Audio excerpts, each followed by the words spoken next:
지난 월요일에 울산지법의 이재욱 판사는 노동자가 안전모를 착용하지 않고 작업하다가 떨어진 철판에 숨진 사고와 관련해서 업주에게 집행유예를 선고했습니다.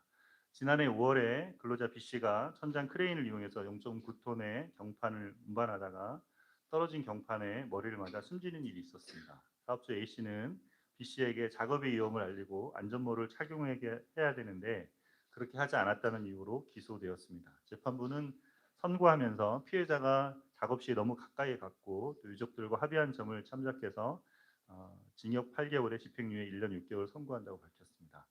여러분, 위험한 공사장에서 작업모를 쓰는 것은 굉장히 중요합니다. 안전모를 써야 언제 일어날지 모르는 위험에서 보호를 받을 수 있기 때문에 그렇습니다.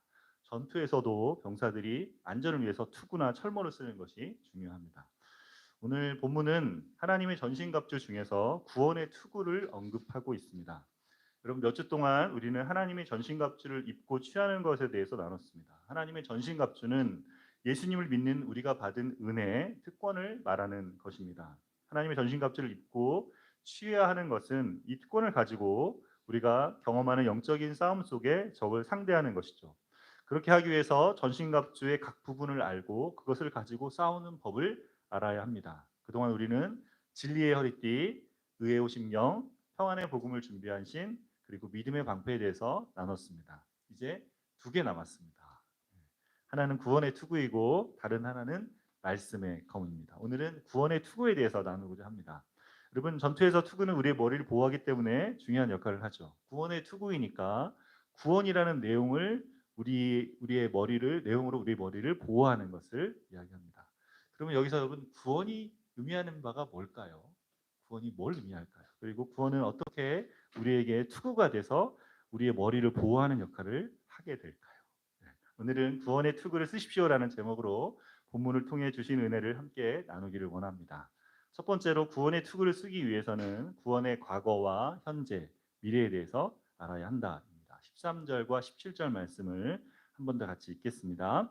그러므로 하나님의 전신갑주를 취하라. 이는 악한 날에 너희가 능히 대적하고 모든 일을 행한 후에 서기 위함이라. 구원의 투구와 성령의 검, 곧 하나님의 말씀을 가지라.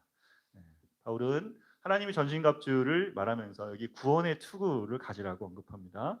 구원의 투구는 전쟁에서 병사들의 머리를 보호합니다. 바울 당시 로마의 병사들의 투구는 청동이나 철과 같이 단단한 금속으로 만들어져서 병사의 머리를 보호하는 기능을 했습니다. 투구가 머리를 보호하기 때문에 중요한데 특별히 사단이 공격하는 것이 구원과 관련된 것이어서 구원의 투구라고 부르고 있는 것이죠. 사단이 우리의 지성을 가지고 생각하는 자리를 공격하는 것입니다. 사단이 주고 싶은 사고를 우리에게 줘서 우리의 생각을 사로잡으려 하는 것이죠. 여러분, 지난주에 저희가 믿음의 방패를 이야기했어요. 믿음의 방패를 가지라 이렇게 했는데 믿음의 방패를 사용하기 위해서 뭐가 필요하다고 했습니까? 뭐가 필요했습니까? 뭐가 필요합니까? 지난주에 했던 말씀 우리가 기억했는데 뭐가 필요해요? 믿음의 방패를 하려면 믿음이 필요하죠. 믿음이 믿음이 필요합니다. 믿음이 있어야 돼요. 먼저 믿음이 있어야 됩니다. 그렇죠? 예, 믿음이 있어야 믿음의 방패를 사용할 수 있죠. 믿음이 있으려면 어떻게 된다 그랬어요? 믿음의 내용이 있어야 됩니다. 내가 뭘 믿고 있는지 알아야 되잖아요. 그랬어요. 뭘 믿는다 그랬어요? 우리가 하나님 그분과 하나님이 약속하신 것을 믿는다 그랬어요. 그걸 믿어야 된다 그랬습니다. 자, 그런 다음에 그걸 믿는 그 믿음을 가지고 악한 자가 공격할 때 방패로 사용하는 법을 우리가 배워야 된다 그랬습니다. 아니, 지금 그 내용을 기억 못하면 방패를 어떻게 쓰겠습니까? 지금 우리가 그죠? 예. 그래야 믿음의 방패를 전신갑주로 사용하여서 악한 자가 쓰는 불화살을 막아낼 수 있다 그랬습니다. 불화살이 지금 날아다니고 있습니다. 그죠? 예. 믿음의 방패를 가져야 돼요. 믿음으로 막아야 됩니다. 여러분, 구원의 투구는 어떻겠습니까? 구원의 투구도 마찬가지죠. 예. 구원의 투구를 쓰려면 어떻게 해야 돼요? 구원이 무엇인지를 알아야 됩니다.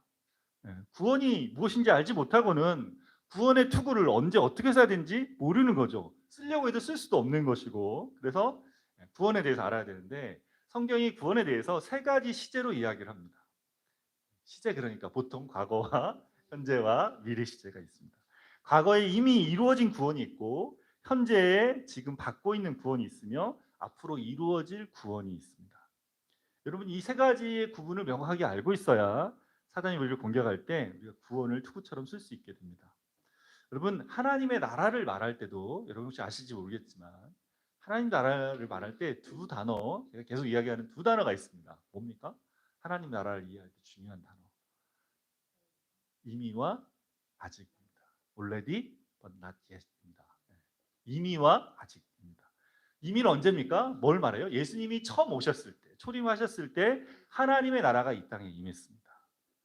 예수님 말씀하시죠. 내가 성령의 능력으로 사단을 몰아내는 것이면 하나님의 나라가 너희에게 이미 임하였느니라 말씀하십니다. 예수님 오셔서 하신 것들이 그거죠. 사단이 지배하는 사단의 다스리는 권세를 예수님의 능력으로 성령의 능력으로 다스리시며 하나님 나라를 이 땅에 오게 하셨어요. 예수님 40일 동안 부활하신 다음에 계속 메모시면서 계속 3년 공생애 동안에도 계속 하나님 나라 이야기하시고 40일 동안 머무시면서 뭐 했어요? 하나님 나라에 대해서 가르쳤습니다. 그러니까 예수님이 오셔가지고 이루어놓으신 하나님의 나라, 그 나라가 어떻게 이루어져 가며 그 나라의 백성으로 우리가 어떻게 살아야 되는지를 말씀하셨죠.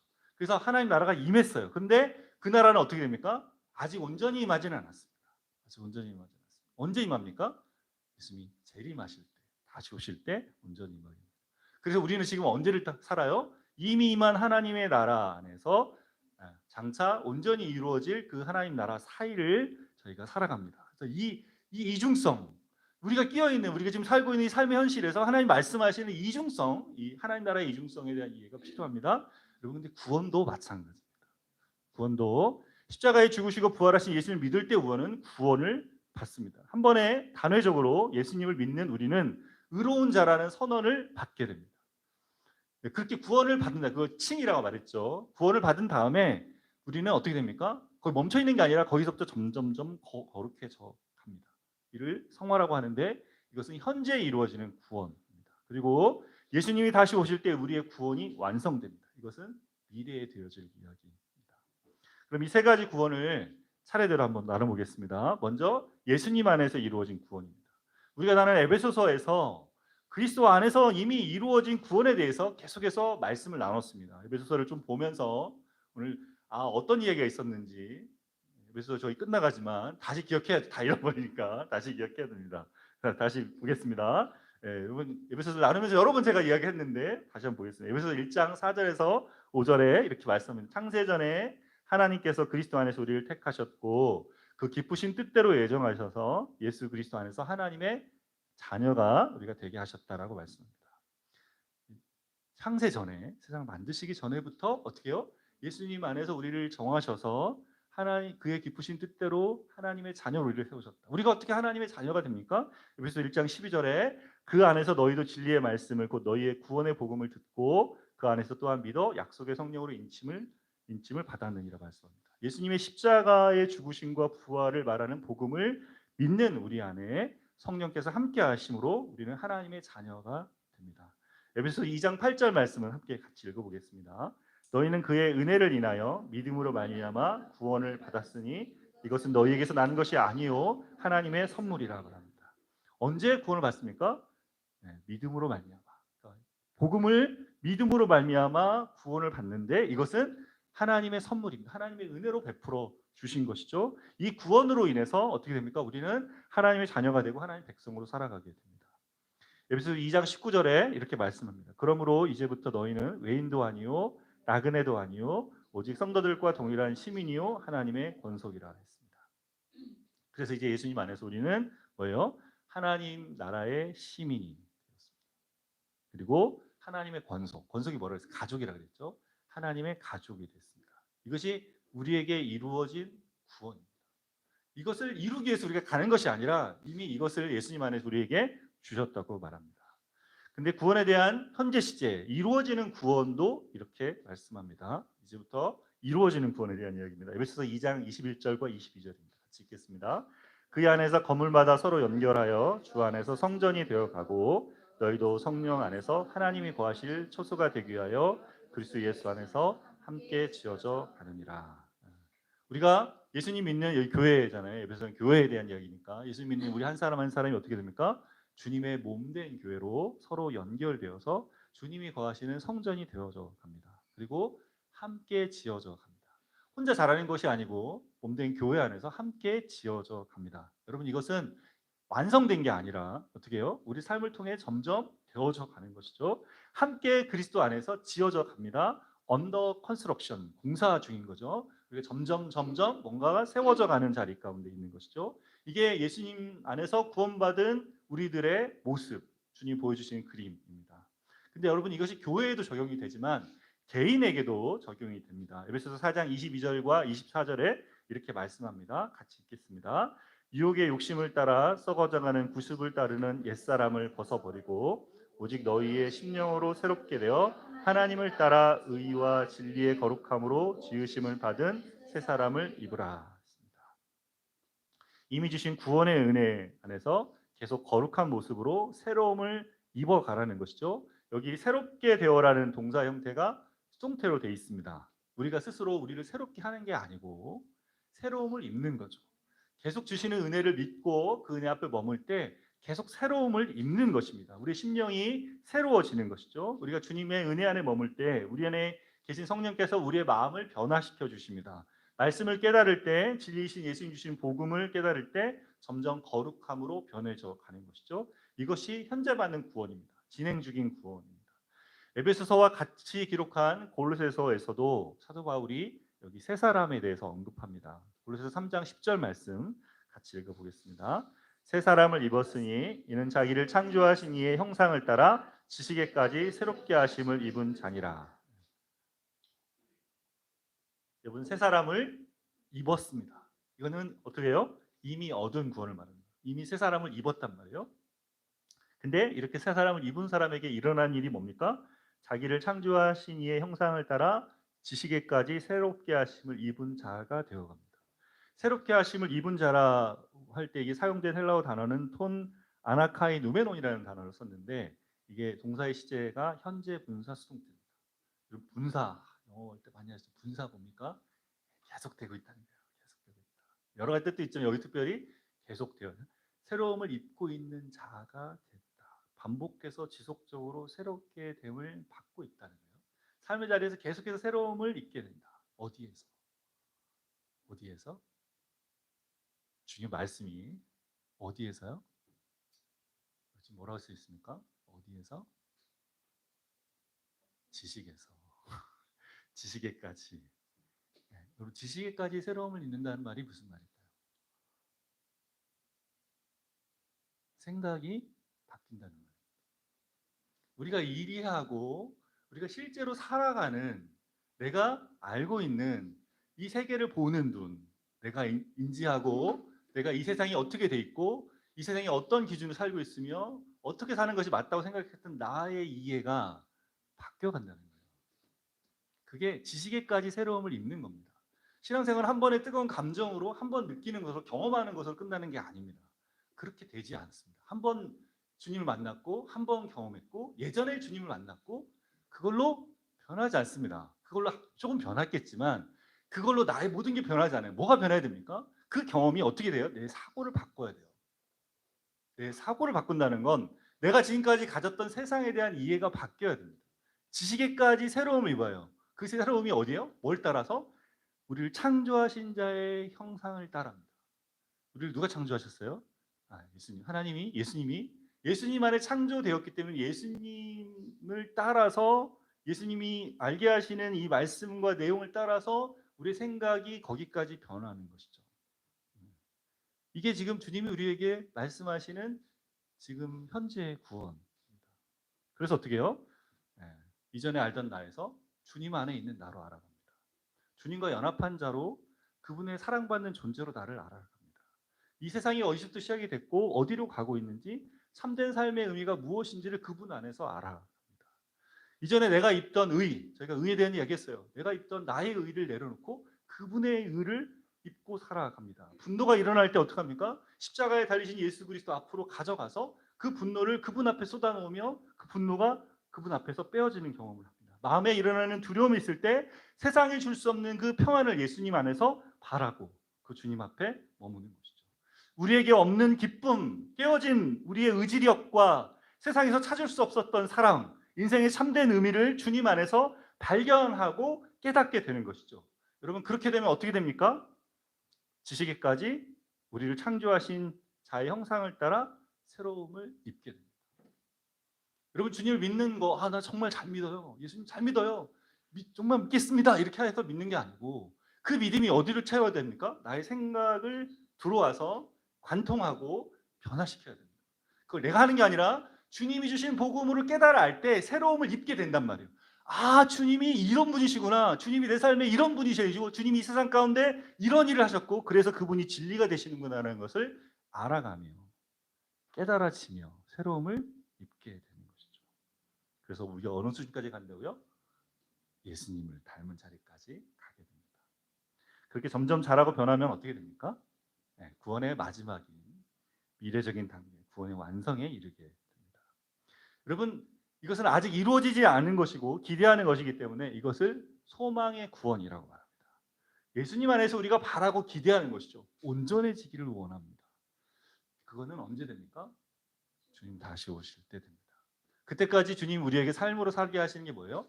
거룩함을 따라 새로움을 입는 자로 살아가게 하시는 겁니다. 에베소서 1장 18절에 사도 바울이 기도하면서 이렇게 기도합니다. 너희 마음의 눈을 밝혀주셔서 그의 부르심의 소망을 알기를 기도합니다. 여러분, 그의 부르심의 소망입니다. 여기 그가 누구예요? 하나님이죠. 하나님에 대한 이야기입니다. 하나님이 가지신 소망. 하나님이 우리를 불러주셔서 우리 한 사람 한 사람을 부르셔서 보기 원하시는 소망이 있어요. 그걸 위해 기도해요. 그걸 너희가 알기 원한다. 하나님은 우리에게 갖고 계신 소망이 뭘까? 우리를 부르셔서 하나님 안에. 뭐요? 이미 받은 구원을 주시고 지금이 이루어지고 있는 구원을 우리에게 베풀어 주시며 앞으로 우리 이루어질 온전한 구원을 바라보십니다. 하나님 그걸 소망하고 계시죠. 하나님 우리를 부르셔서 그분을 닮은 자로, 예수님을 닮은 자로 완성해 가시는 것을 기뻐하십니다. 하나님은 그리스도의 몸된 교회가 하나님이 거하실 처소로 완성되는 것을 기대하고 계십니다. 그리스도의 몸인 우리의 각 사람이 하나님 우리를 창조하신 자의 형상을 온전히 담는 때를 바라보고 기대하고 계십니다. 사도 바울은 하나님이 가지신 이 소망을 우리도 알기를 기도하고 있는 것입니다. 바울은 데살로니가전서 5장 8절에 구원의 소망의 투구를 쓰라고 이렇게 말합니다. 같이 읽어보겠습니다. 데살로니가 5장 8절 우리는 낮에 속하였으니 정신을 차리고 믿음과 사랑에 호심경을 붙이고 구원의 소망의 투구를 쓰자. 여기서 바울이 말하는 구원의 소망의 투구가 뭡니까? 완성될 구원을 바라보라는 겁니다. 이것을 기대하며 소망으로 간직하며 살아가라는 것이죠. 지금 내 모습 보면서 좌절하고 절망하지 말고 지금 우리를 변화시켜 가시는 주님께서 온전히 우리를 온전케 할 자리를 바라보라. 그것이 우리가 소망할 일이고 우리가 기대할 일이라는 것입니다. 왜 이렇게 할 수 있습니까? 로마서 8장 30절에 이렇게 말씀합니다. 또 미리 정하신 그들을 또한 부르시고 부르신 그들을 또한 의롭다 하시고 의롭다 하신 그들을 또한 영화롭게 하셨느니라. 정하셨어요. 창세전에 우리를 정하셨어요. 주님 안에서. 그리고 우리를 불러주셨어요. 지금 여기 우리를 부르셨는데 우리를 부르신 자를 어떻게 합니까? 의롭다 선언해 주신 다음에 그 우리를 의롭다 하신 주님께서 어떻게 해요? 우리를 영화롭게 하신다. 주님이 우리를 영화롭게 이끌어 가십니다. 우리가 하는 것이 아니라 주님께서 우리를 그분을 닮은 사람으로 우리를 이끌어서 그런 모습으로 구원의 온전한 모습으로 우리를 세워 가신다 말씀입니다. 여러분 이것이 구원이 갖는 의미입니다. 예수님 안에서 이미 받은 구원을 가지고 우리는 새 사람을 입고 지식에까지 새로움을 계속 입고 살아갑니다.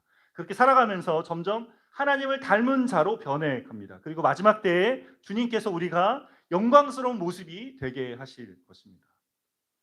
두 번째로 구원의 투구를 쓰는 것은 구원의 세 가지 의미를 삶에 계속 적용하는 것이다. 여러분 이제 구원의 의미를 알았으니까 여러분 이제 구원의 투구를 쓸 준비가 되었습니다. 자, 실전을 위해서 투구를 한번 써보겠습니다. 제가 한번 써보겠습니다. 이게 구원의 투구입니다. 써야 돼요. 이렇게 써야 됩니다. 언제 써야 됩니까? 언제 써야 돼요? 악한 자가 모든 괴계로 우리를 공격해 올 때 써야 됩니다. 전투 중에 쓰고 있어야 되겠죠. 그죠? 네, 그렇습니다. 악한 자가 어떻게 우리를 공격합니까? 우리의 구원에 대한 이해를 공격해 옵니다. 구원에 대한 이해를 공격해 온단 말이에요. 구원이 예수님 안에서 우리에게 이루어졌고 지금 이루어지고 있으며 이루어질 것을 공격합니다. 그게 구원의 투구는 그런 때 써야 되죠. 우리에게 주신 구원의 내용을 다시 생각하며 그 안에 머물러야 되는 것이죠. 여러분 악한 자는 우리에게 구원에 대해서 의심을 던져주고 흔들리게 합니다. 예전에 세상 풍조를 따라 살던 우리의 모습을 보여주고 그것이 너의 참된 모습이야. 넌 그런 사람 아니야.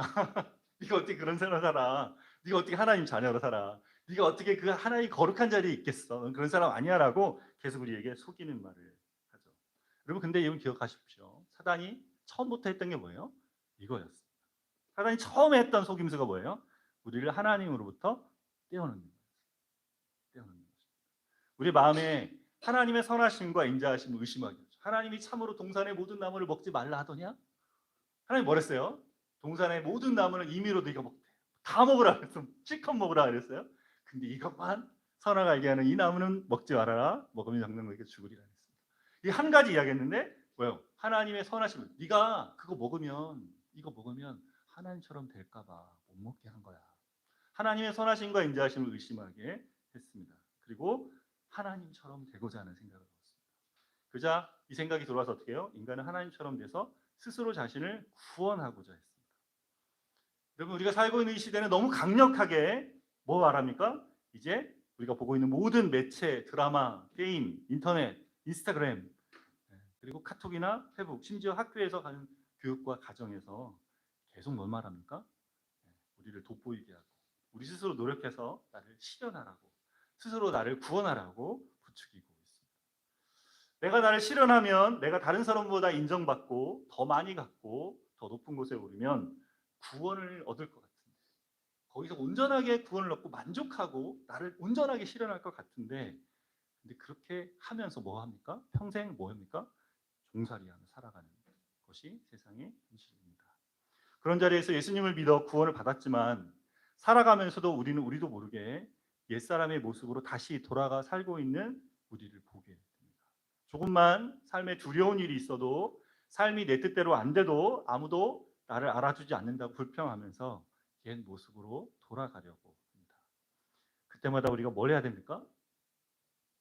구원의 투구를 써야 됩니다. 써야 됩니다. 여러분 구원의 투구를 쓴다는 것은 사단이 그런 생각을 우리 가운데 넣는 그 자리에 뭐 합니까? 나는 주 안에서 구원받았고 지금도 구원받고 있으며 온전히 구원을 받을 것이라는 것을 기억하는 것입니다. 여러분 우리가 믿는 바에 우리를 드리는 거예요. 그런 자리에서 뭐요? 내가 나를 보는 것이 아니라 거기서 나를 구원하셨고 나를 구원하고 계시며 그 구원을 완성하고 계시는 완성하실 예수님을 바라보는 거죠. 그게 구원의 투구를 쓰는 거예요. 내용적으로 이해하셔야 됩니다. 누구를 보는 거예요? 나를 보는 게 아니라 주님을 보는 거야. 내가 투구를 썼다는 말은 주님을 보는 거야 합니다. 나를 보는 게 아니고 주님을 보는 거야. 주님이 하신 것을 믿고 바라보는 것이다 라고 생각하는 것입니다. 여러분 사단의 계략은 우리가 받은 구원을 쉽게 잃어버리는 게 하는 것인데 여러분 예수님의 제자들도 우리가 그걸 못하잖아요. 근데 예수님의 제자들도 그랬단 말이에요. 마가복음 6장에 보면 오병이어를 예수님이 베푸셨습니다. 놀라운 일 아닙니까? 제자들은 옆에서 누구보다도 가까이서 봐. 야 보리떡 2개와 물고기 보리떡 5개, 물고기 2마리로 그 많은 사람들을 먹이셨잖아. 엄청난 놀라운 일을 행하셨잖아요. 그리고 예수님 뭐 하십니까? 그 자리에 임금을 세우려니까 안 된다. 너희 제자들을 배에 태워서 보냈습니다. 예수님이 저기 가 있어라 나도 갖게 하셨어요. 가는 길입니다. 예수님 보낸 자리에 가는데 풍랑이 일었습니다. 풍랑을 어떻게 해요? 밤새 거기에 씨름입니다. 예수님이 바다 위를 걸어오셨는데 제자들이 예수님인지를 몰라봤습니다. 예수님이 배에 오르시자 바람이 그쳤고 제자들이 그것을 보고 깜짝 놀랐습니다. 예수님의 능력을 보고 깜짝 놀랐습니다. 바람 잠잠케 하시는 분 보고. 마가복음 6장 52절은 이렇게 말합니다. 함께 읽겠습니다. 이는 그들이 그 떡 되시던 일을 깨닫지 못하고 도리어 그 마음이 둔하여졌습니다. 여러분 예수님의 제자들이 예수님을 보지 누군지 알지 못하고 예수님의 능력을 생각하지 못했던 이유가 뭡니까? 그 마음이 둔하여져서. 왜 둔하신 겁니까? 폭풍이 불어서. 폭풍이 불어서 어떻게 해서요? 죽을 것 같았으니까. 여기서 우리가 죽을 수도 있겠다. 여기서 이 밤에 이 바다에서 우리가 맨날 고기 잡던 바로 이 일터에서 여기서 우리가 죽을 수도 있겠다 생각으로 뭐예요? 마음이 단단해졌어요. 굳어졌어요. 굳어지니까 어떻게 합니까? 예수님을 알아보지 못하고 주님이 어떤 능력을 베푸실 수 있는 분인지를 잊었습니다. 폭풍이 마음이 굳어지니 두려움에 잠식돼서 자신들이 왜 거기에 있는지, 자신들이 누구인지 어떻게든 스스로 힘으로 노를 저어서 폭풍을 이겨내려고 안간힘을 쓴 것이죠. 그렇게 하면서 뭐합니까? 주님을 보지 못하고 자신들 안에 갇혀버렸죠. 여러분, 그 자리에서 이 사람들이 뭘 해야 됐습니까? 제자들이 투구를 썼어요. 투구를 그 자리에서 써야 되는 거예요. 그 자리에 썼어야 됩니다. 자신들이 여기 지금 왜 와 있고 누가 여기에 자기들을 보내었는지를 기억해야 했습니다. 지금 그 폭풍의 바다를 걸어와 함께하고 계신 분이 누구이신지, 그분이 무엇을 하실 수 있는 분인지를 다시 생각해야 했습니다. 여러분, 우리도 그런 때 구원의 투구를 써야 돼요. 써야 됩니다. 우리 머리가 하얘질 때, 내가 누군지를 잊었을 때, 두려움에 사로잡혔을 때, 마음의 정죄가 가득할 때, 분노로 도대체 어떻게 다스릴 수 없을 때, 그때 뭐 해야 됩니까? 주님, 제가 구원의 투구를 했습니다. 써야 됩니다. 어떤 분이 들려진 이야기입니다. 그 군에 그분이 공병대에 입대했는데 같은 반 내무반에 신병 6명이 있었는데 한 고참이 밤마다 불러서 날마다 때렸답니다. 너무 괴로운 시간이었는데 맞으면서 그분은 너무 괴롭고 힘드니까 계속 때리니까 한 가지 했답니다. 주님, 제가 주님의 구원받은 자녀가 됐습니다. 주님, 여기서 제가 죽어도 제가 주님께 갈 거로 주님이 저를 붙들으실 줄 믿습니다. 그러면서 시간을 놨다는 거예요. 밤 10시에 취침을 하면 새벽 1시에 깨우는데 3시간 자는 거 아니에요? 깨우면 100대를 때린답니다. 근데 그 중에 한 병사는 너무 힘들어서 정신 이상이 왔다는 거예요. 그분도 잘 때 두려운데, 근데 그렇게 해서 잠도 못 자면 생활을 못 하니까 누우면서 기도한답니다. 아까 말했던 주님을 묵상하며 깨면 또 맞을 거지만 주님 까짓 거 별거 아닙니다. 제가 죽게 하겠습니까? 주님이 저를 구원하셨습니다. 라고 붙들면서 그 시간을 버틸 수 있었다 합니다. 여러분, 저도 버팔로에 교회에서 사역을 하다가 교회를 사임하게 됐습니다. 사역을 내려놓으니까 막막한 거예요. 하던 일을 여러분 그만뒀으니까 수입이 없어졌죠. 그리고 매월 100만 원 넘게 내야 되는 월세, 집세만 100만 원 넘게 냈어야 되고 생활도 해야 되는 상황이었는데 어떻게 해야 될지 도무지 알 수 없는 상황이었습니다. 전세 계약을 2년 했는데 그나마 계약도 지금 끝나는 상황이어서 어디로 가야 될지 도무지 알 수 없는 상황이었습니다. 신분에 문제가 생기지 않게 하기 위해서 종교 비자 받았던 걸 학생 비자로 돌리고 비자를 트랜스퍼하는 과정 가운데 있었는데, 그렇게 되면 일을 할 수 없는 거예요, 정식으로. 보통 한 3개월에서 6개월이면 비자가 나온다고 해서 준비하고 있었고, 버팔로 근처에 있는 교회에 원서를 하나 내서 기다리는 상황인데 될지 안 될지, 교회 프로세스가 늦잖아요. 몇 개월 걸리는데 이거 어떻게 할지. 전세가 끝났으니까 어디로 가야 되는데, 학생으로 가면 다시 버지니아로 이제 가도 되고 여기도 있어야 되지만 버지니아로 갈까 여기 있어야 되나 놓고 고심했습니다. 그때 아내와 함께 나누면서 기도했습니다. 하나님께 기도하고, 하나님께서 임시로 구할 수 있는 처소를 주시면 좋겠다. 그런 자리가 어디 있겠습니까? 그렇게 하고 있는데 바로 그 다음 날 저희 교회 섬겼던 교회 성도님이 전화를 주셨어요. 저희 상황을 이야기했더니 그분이 그래 안 그래도 마음이 있었는데 다음 스텝 어떨지 몰라가지고 기다리고 있었는데 선생님 저희 집에 오셔서 지내시면 좋겠다고 이야기하셨습니다. 그래서 저희 가족들 다 데리고 집에 들어갔어요. 거기 머물렀는데 한 저희 10개월, 11개월 트럼프 정부 때문에 그 프로세스가 늦어져가지고 그때 거기에 머물러 있었습니다. 삶이 멈춘 자리 같았습니다. 여러분 10개월, 11개월 아무것도 하지 않고 그지 거기 그냥 있다고 생각해 주시면 뭘 할 수 있겠습니까? 여러분 제가 거기서 뭘 했습니까? 뭐 했겠습니까? 구원의 들을 구원의 들을 썼습니다. 지금 생각해 보니까 그렇습니다. 공원을 산책하고 도서관에서 목수일을 강의가 있어서 목수일을 배우고 주변의 명분들과 말씀을 나누면서 그 시간을 보냈어요.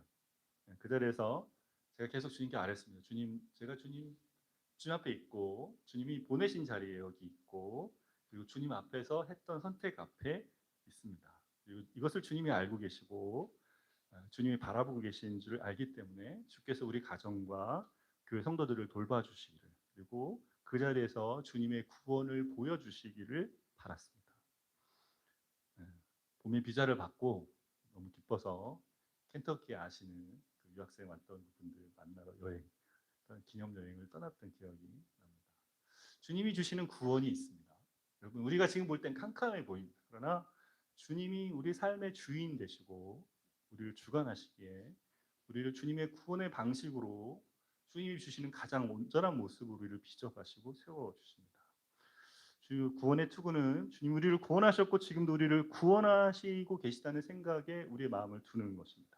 우리의 구원이 완성된 것이 아니라 완성을 향해 가고 있습니다. 주님 계속 우리의 삶에서 우리를 구원하십니다. 우리의 굳어진 마음으로 사단의 정죄 속에 속아서 우리가 그리스도 안에서 받은 구원을 잃어버리고 또 실수할지라도 그 자리에서 계속 주님이 주시는 현재의 구원을 바라보며 앞으로 나아가는 것이죠. 여러분, 조금 잊었다고, 조금 떠났다고, 조금 멀어졌다고 염려하지 마시기를 바랍니다. 주님께서 우리를 위해서 이미 이루신 구원 안에 거하시기를 바랍니다. 주님이 우리를 위해 지금 주고 계시는 구원 안에 거하시기를 바랍니다. 요한복음 15장 5절에 이렇게 말씀합니다. 같이 읽겠습니다. 나는 포도나무여 너희는 가지라. 그가 내 안에 내가 그 안에 거하면 사람이 열매를 많이 맺나니 나를 떠나서는 너희가 아무것도 할 수 없습니다. 언제 많이 열매를 맺습니까? 주님 안에 거할 때. 내가 주님 안에, 주님이 내 안에 거할 때 열매를 많이 맺습니다. 주님을 떠나서는 우리가 아무것도 할 수 없다. 주님이 맺게 하시는 열매를 맺을 수 없다는 겁니다. 아무것도 할 수 없다는 게 우리의 노력으로 맺는 게 아니라 주님 안에 거할 때만 맺혀진답니다. 이 열매는 어떤 열매입니까? 성령의 열매.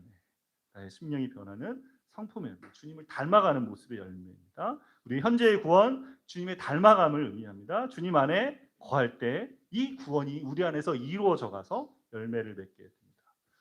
여러분, 부부는 닮습니다. 왜 닮습니까? 함께 계속 같이 시간을 보내면서 같이 먹고 같이 삶의 시간을, 공간을 공유하기 때문에 그렇습니다. 그래서 서로에게 영향을 미칩니다. 주님과 함께 관계하면서 우리는 어떻게 합니까? 변하게 됩니다. 주님 주시는 구원을 우리가 덧입게 됩니다. 주님의 능력을 알면서 변하게 되고 주님의 돌보심을 받으면서 변하게 됩니다. 주님의 사랑을 받으면서 변하고 주의 용납을 경험하면서 변하게 됩니다. 주님은 흠이 많은 우리를 많이 사랑하십니다. 사랑은 허다한 허물을 덮는다고, 주님의 사랑으로 우리의 죄와 허물을 덮으십니다. 그 사랑을 계속 받으면서 우리는 점점 더 거룩해져 갑니다. 에베소서 5장 25절에서 27절 말씀입니다. 같이 읽겠습니다. 남편들아 안에 사랑하기를 그리스도께서 교회를 사랑하시고 그 교회를 위하여 자신을 주신같이 하라. 이는 곧 물로 씻어 말씀으로 깨끗하게 하사 거룩하게 하시고 자기 앞에 영광스러운 교회로 세우사 티나 주름 잡힌 것이나 이런 것들이 없이 거룩하고 흠이 없게 하려 하십니다.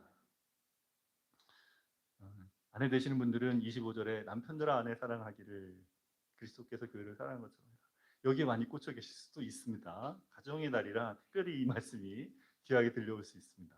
근데 예수님이 어떻게 하십니까? 교회를 사랑하셔서 어떻게 하신다 그래요? 자신을 내어주셨다 말합니다. 여러분, 지금도 교회를 위해서 자신을 내어주신 예수님 지금도 교회를 위해서 자신을 계속해서 내어주고 계십니다. 지금도 내어주고 계십니다. 하느님 우편에서 우리를 중보하시면서 우리를 거룩하게 하시기 위해서 말씀으로 우리를 깨닫게 하시며 말씀으로 우리를 거룩하게 하고 계십니다. 무엇보다도 자신을 내어주셔서 우리를 어떻게 합니까? 티나 주름 잡힌 것이 없이 거룩하고 흠이 없는 자로 우리를 만들어가고 계십니다. 주님이 주시는 그 사랑 가운데 주님이 이루신 공로를 우리 가운데 계속해서 내어주십니다. 우리에겐 자격이 없는데 그 사랑으로 우리에게 계속 주세요. 여러분, 우리의 모습 볼 때 이거 어떻게 받아요? 내가 어떻게 그래요?